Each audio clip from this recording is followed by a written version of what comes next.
Peace and welcome to our story time, brought to you by our Niagara Falls Underground Railroad Heritage Center and produced by the Atlantis School for Gifted Youngsters.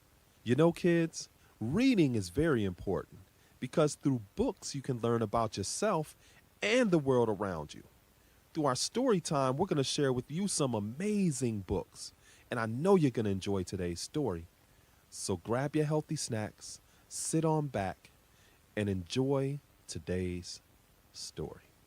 Something happened in our town. A child's story about racial injustice.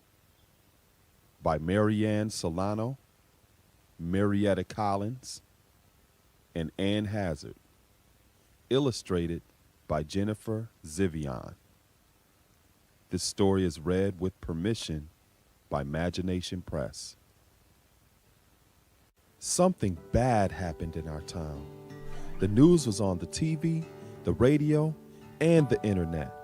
The grown-ups didn't think the kids knew about it, but the kids in Miss Garcia's class heard some older kids talking about it, and they had questions.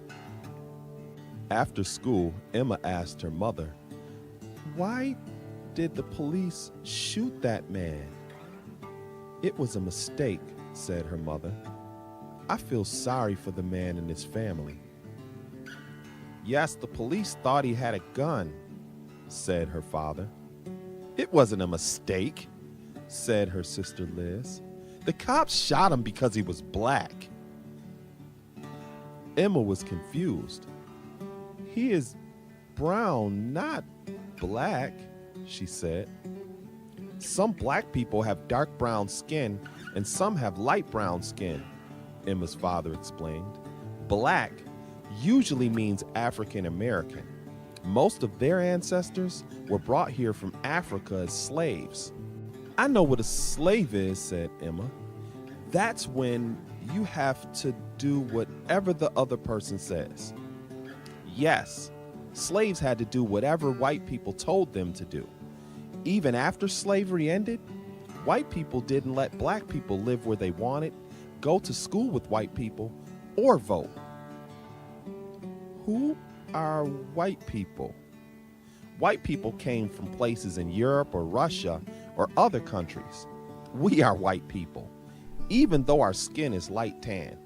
"Did our family do those bad things a long time ago?" Emma asked.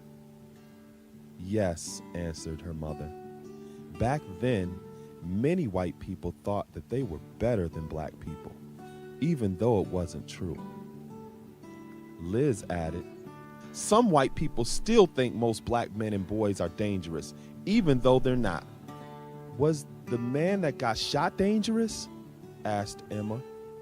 "No," her mother said. "Shooting him was a mistake. It was a mistake that is part of a pattern." "Like a pattern on my blanket?" Emma asked. "Yes, but this pattern is being nice to white people and mean to black people. It's an unfair pattern. Suppose you had a birthday party and invited everyone in your class except the black kids," her mother said. "How would the black kids feel?"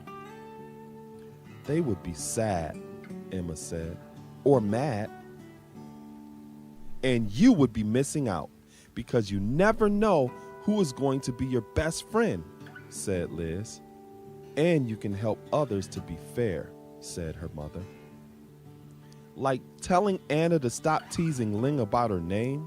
asked Emma. Her mother gave her a hug. "Yes, just like that." In another house, Josh asked his mother, "Can police go to jail?" "Yes," said his mother. "Why do you ask?"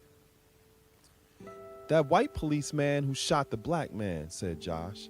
"Will he go to jail?" "What he did was wrong," said his mother. "But he won't go to jail," said his father. "Why not?" asked Josh. "Cops stick up for each other," said Josh's brother Malcolm. "And they don't like black men." Josh was confused. "Why not? Some police are black." You're right, said his mother. Uncle James is a police officer, and so is my friend Kenya. There are many cops, black and white, who make good choices, said his father, but you can't count on them to always do what's right. Malcolm added, I can get stopped by the police just because I'm black, even if I don't do anything wrong. That's not fair, Josh said. What if it was a white man in the car? Would the police have shot him? They probably wouldn't even have stopped the car, said his father.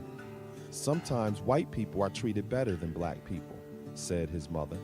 But it's not right. Everybody should be treated fairly. Josh's mother gave him a hug. We're proud of who we are. Harriet Tubman, Martin Luther King Jr., and Nelson Mandela were strong and brave black leaders.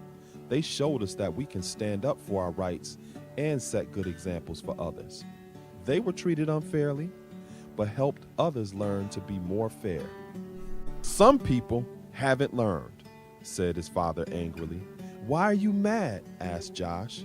I'm mad that we're still treated poorly sometimes, but I can use my anger to make things better, said his father.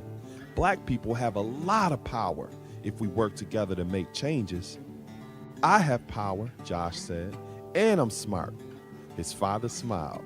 You're right, his mother added. And you can change people's hearts by sticking up for someone who is not treated fairly. Like Malcolm sticks up for me when the kids tease me about my glasses? Josh asked. He tells them to step off. Just like that, his parents said. The next day, a new kid joined Emma and Josh's class. His name was Omad, and he was from a country far away. Omad didn't know where to sit or what to do because it was his first day in school. He talked a little bit, but it was hard to understand him. He said he was learning English. After lunch, the class went outside to play soccer. Daniel and Sophia picked kids to be on their teams. All of the kids were picked to be on a team except Omad. Daniel said Omad probably didn't know how to play because he was new. Sophia said Omad might not be good at soccer. Josh remembered what his mother said about sticking up for people who were treated unfairly. Emma remembered what her mother said about unfair patterns in birthday parties. All of a sudden, Omad wasn't alone. Emma and Josh were leading him to their team.